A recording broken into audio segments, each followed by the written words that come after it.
அப்படின்னு நம்முடைய முதலமைச்சர் திரு மு.க. ஸ்டாலின் அவர்கள் நேற்றைய தினம் தன்னுடைய எக்ஸ் பதிவில் குறிப்பிட்டிருக்கிறார்.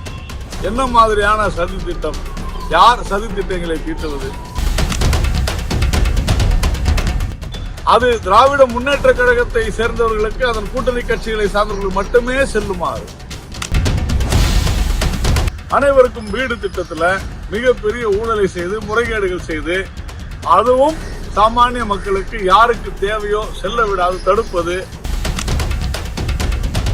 பாதிப்படையக்கூடிய பழங்குடியின மக்களுக்கு வழங்கக்கூடிய சலுகைகளில் மத்திய அரசு கொடுப்பதில் கொள்ளையடிப்பது யார்?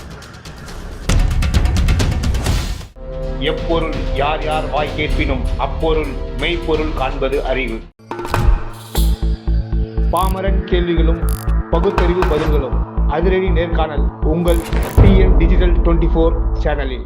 மத்திய அரசும் பாஜகவும் தீட்டுகிற சதி திட்டங்களை முறியடித்துக் கொண்டிருக்கிறது திராவிட முன்னேற்ற கழகம் அப்படின்னு நம்முடைய முதலமைச்சர் திரு மு.க. ஸ்டாலின் அவர்கள் நேற்றைய தினம் தன்னுடைய எக்ஸ் பதிவில் குறிப்பிட்டிருக்கிறார்.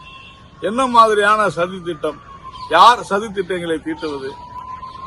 பாஜக இந்திய மக்களுக்காக 100 நாள் வேலை வாய்ப்பு திட்டத்தில் மிக அதிக அளவு கடந்த 10 ஆண்டுகளில், குறிப்பாக கடந்த 4 ஆண்டுகளில் அதிக அளவு இந்தியாவிலேயே நிதியை ஒதுக்கி இருக்கிறது. அந்த நிதியை சதி திட்டம் தீட்டி, அது திராவிட முன்னேற்ற கழகத்தை சேர்ந்தவர்களுக்கு, அதன் கூட்டணி கட்சிகளை சார்ந்தவர்கள் மட்டுமே செல்லுமாறு போலி பயனாளிகளை உருவாக்கி அதுல முறைகேடு செய்ததாக CAG அறிக்கை சொல்கிறது. இதுல சதி திட்டம் தீட்டியது யாரு? திராவிட முன்னேற்ற கழகம், அதாவது திராவிட மாடல் திமுக. அனைவருக்கும் வீடு திட்டம், எல்லாருக்கும் வீடு வேணும் அப்படின்னு பிரதமர் நினைச்சாரு. அதுல போலி பயனாளிகளை உள்ளே நுழைத்து, அதுல அது எல்லாமே மாநில அரசுதான் இந்த திட்டங்களை செயல்படுத்தும். கூட்டாட்சி தத்துவம்னு சொல்றாங்க இல்லையா, அந்த கூட்டாட்சி தத்துவம்னு தினந்தோறும் சொல்கிறார். மாநில உரிமைகள், அந்த மாநில உரிமைகள் தான் மத்திய அரசு கொடுக்கிறது. மத்திய அரசு நிதி வழங்கும், திட்டங்களை செயல்படுத்துவது மாநில அரசு. அனைவருக்கும் வீடு திட்டத்தில் மிகப்பெரிய ஊழலை செய்து, முறைகேடுகள் செய்து, அதுவும் சாமானிய மக்களுக்கு யாருக்கு தேவையோ செல்ல விடாது தடுப்பது, அந்த சதி திட்டத்தை தீட்டுவது திராவிட முன்னேற்ற கழகம். அதே போல விவசாயிகள் கௌரவ நிதி 2000 ரூபாய் மாதம், வருடம் 6000 ரூபாய் நேரடியாக வங்கிக் கணக்கில் டெபாசிட் செய்யப்படுகிறது. அதிலையும் போலி பயனாளிகளை நுழைத்து மிகப்பெரிய ஒரு சதி திட்டத்தை தீட்டியிருப்பது, தீட்டுவது, தீட்டிக் கொண்டிருப்பது திராவிட முன்னேற்ற கழகம். அதே மாதிரி தூய்மை இந்தியா கழிப்பறைகள், இருக்கிற கழிப்பறைகளிலேயே ஒரு வெள்ளை அடிச்சுட்டு 8000 ரூபாய் காசு வாங்குறது திராவிட முன்னேற்ற கழகத்தினுடைய சதி திட்டம்.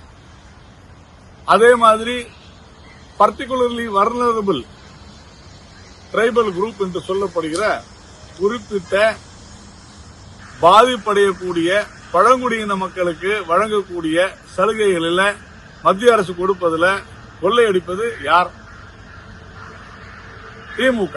அதே மாதிரி நாடெங்கும் 500 கிகாவாட் புதுப்பிக்கத்தக்க ஆற்றல் மின்சாரம் 2030க்குள்ள சொல்லி நாடு முழுவதும் இன்னைக்கு ஆந்திரா உட்பட ராஜஸ்தான், குஜராத் அந்தந்த அரசுகள் நிலத்தை கொடுத்து நீங்கள் சூரிய மின் ஒளி உற்பத்தியை கொண்டு வாருங்கள் என்று சொல்லி இந்த நாட்டிற்கு ஒரு மிகப்பெரிய கடமையை ஆற்றிக் கொண்டிருக்கும் பொழுது, தமிழ்நாட்டில் நீங்க ஒரே ஒரு மெகாவாட் உற்பத்தி செய்யணும்னா கூட 25 லட்சம் நீங்க கப்பம் கட்டினாதான் அதற்கு அனுமதி வழங்கப்படுகிறது. இப்படி மத்திய அரசுடைய திட்டங்களில் எல்லாம் மாநில உரிமைகள் என்று சொல்லிக்கொண்டு, இது கூட்டாட்சி தத்துவ முறை என்று சொல்லிக்கொண்டு கொள்ளையடித்துக் கொண்டிருக்கக்கூடிய மிகப்பெரிய சதி திட்டத்தை தீட்டிக் கொண்டிருக்கிற திராவிட முன்னேற்ற கழகம் இன்னைக்கு அதனுடைய முதலமைச்சர் சொல்கிறார், அவருடைய தலைவர் சொல்கிறார், சதி திட்டத்தை நாங்கள் முறியடிப்போம். இன்றைய தினம் வழக்கு வருகிறது சென்னை ஹைகோர்ட்டில், உயர்நீதிமன்றத்தில்.